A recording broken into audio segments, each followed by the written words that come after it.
Hey guys, welcome to DualOak Outdoor Adventures. My name is Luke Irving. What we're going to be doing on this video is showing you how to do a European mount on a whitetail buck. Joel from the DualOaks team has done a lot of European mounts in the past and he's really good at it. We're confident that after this video you'll have the knowledge and skill set to do it too. Check it out. So you need a good sharp knife, and then I just have a big canning pot, and I just found one at Goodwill. After that, I've got a kind of a strip oil propane burner.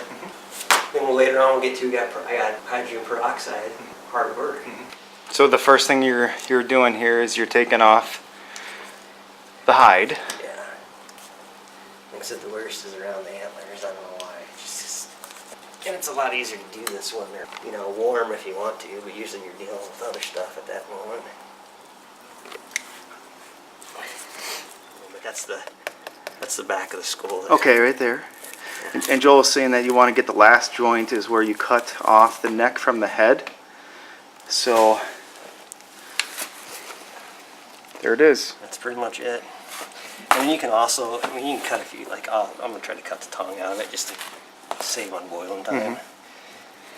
So the more that you cut off of it, the less work you have to do in the pot. Yeah, probably. And then it takes me a little less time too. I always put cardboard down too because you don't want to screw up your antlers, So you can see that he's just cut on both sides. It's just kind of like you're peeling off a backstrap. And there's the tongue right there, gone. And that'll just save a little bit of time. So we'll boil it down. Okay. And then basically we're going to boil it until about the bottom jaw will just come off easy. Okay. And then what that allows you to do is you can pull off any meat pretty easily. Okay. And you'll do basically the whole full out clean out of it. And then prior to putting in peroxide, it'll basically be done, except the peroxide will kind of bleach it. It'll kind of like sterilize it too, so you won't have any smells as well. But we're going to get it basically down to just bone.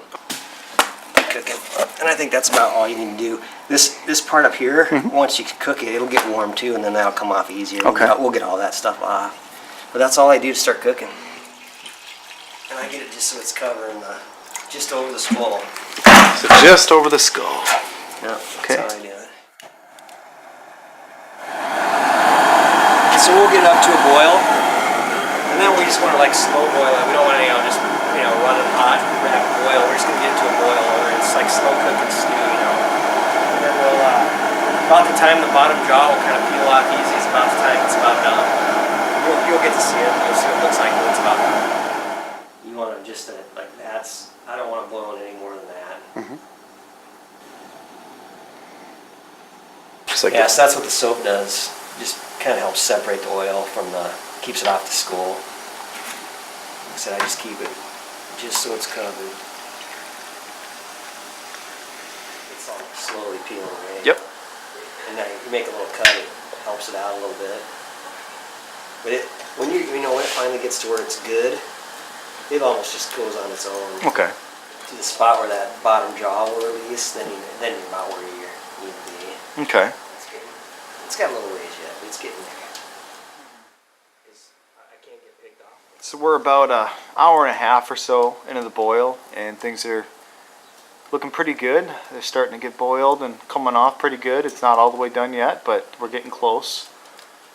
That bottom jaw usually comes out pretty easy.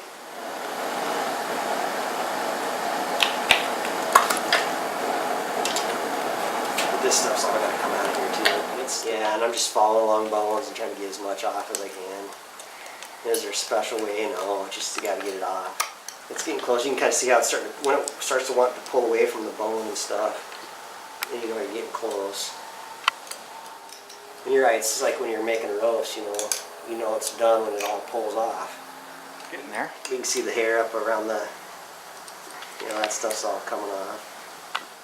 And 2 hours on what kind of a boil? Did you say like a medium boil? Yeah, I just say it's like a low simmer boil, really. I mean, it's boiling, but just barely.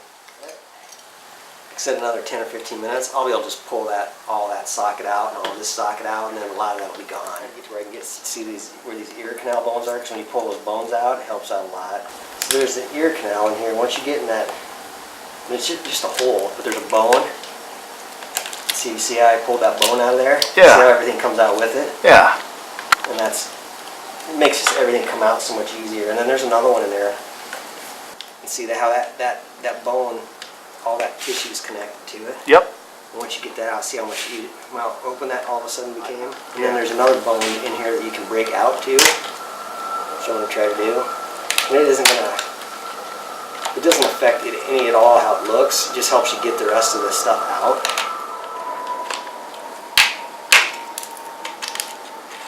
See that little bone in there. And when I get a little further, Luke will go out the hose and we'll spray the brains out of it.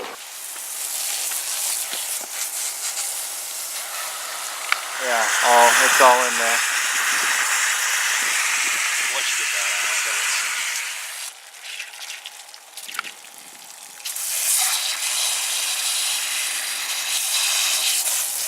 work in there, but now I got most of it out. So those nose bones have this little sheath around them Okay. of skin. You can understand why they smell so much. They got so much contact to their nose that hits the air. But what on that stuff, the peroxide will bleach all that stuff to a real light color too. Okay. I just try to get as much out as possible. And the reason why I do that is I think then you can, if you don't get it all out, it just takes longer for it to dry. You might have to leave it in your garage for a week or two so it dries up. But and I think that's the hard part about this part is you want to get this stuff out without breaking those bones. See, that was good. And that loosened up a big piece of cartilage. Yep. Oh. And that's the stuff, that's that sheath around those bones. Okay. And I like to get as much of that out as I can. And you're not going to get it all out, but as much as you can. These little forceps work good for that. Allow you to just pick little pieces out at a time. Yeah, I'm not touching these bones at all. Okay. I'm just trying to get the stuff in between. Alright, I think that's good enough. I see it. That is awesome. Yeah, and then these will just, they just slide back in. Those are Once you get them in, they just go right back in. Oh, cool. It's a spot if you get them.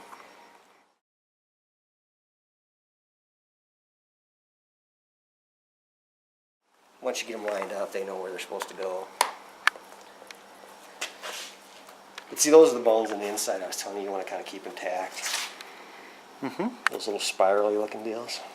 But that's basically a done deal right there, other than the peroxide. And you can see I got the majority of the stuff off, and like I said, when I'm done with the peroxide, I'll pick a little more of that off. But that's pretty much it. So I'll show you how I do the peroxide now. It sets in there just kind of perfect, really. And these I use just to displace the peroxide, so you don't have to use as much. That's what the rocks. The thing it does is, like I said, it keeps it all kind of stuck in place too. That's yeah. Kind of keeps from tipping over or whatever. Yeah, I got those little bones that fell off. I got them in there, so they get bleached too. So that's that.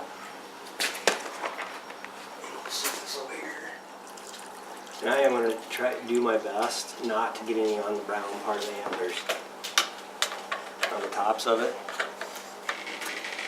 You'll get some toward the back of it. You're going to get a little bit of peroxide back there maybe. And sometimes that kind of depends on the way the rack grows too. And that's about as high as I want to go. And then what I'll do is I'll take little strips here and I'll just wrap those kind of around the horns because they'll soak up peroxide too. It soaks it up too, and it just keeps bringing it up on there, so it bleaches it up there. I mean, you can see it. It's wet. Yeah. I just get it good all the way around the antler. But try again, not getting any on it. That's about all there is to it. And then it's got about. So I probably will take this out like say like 12 to 18 hours, and anything over 12 hours will be enough. The longer you leave it, it'll give us a little bit wider. And I'll come out probably like 2 or 3 times tonight, and I'll just spoon a little bit of peroxide on the top, kind of refresh in that. Okay. I'll just come out and take some. And this will start, bubbling here before too long. Okay. I'll just do that a couple times. Yep, that's all there is to it, Luke. Sweet.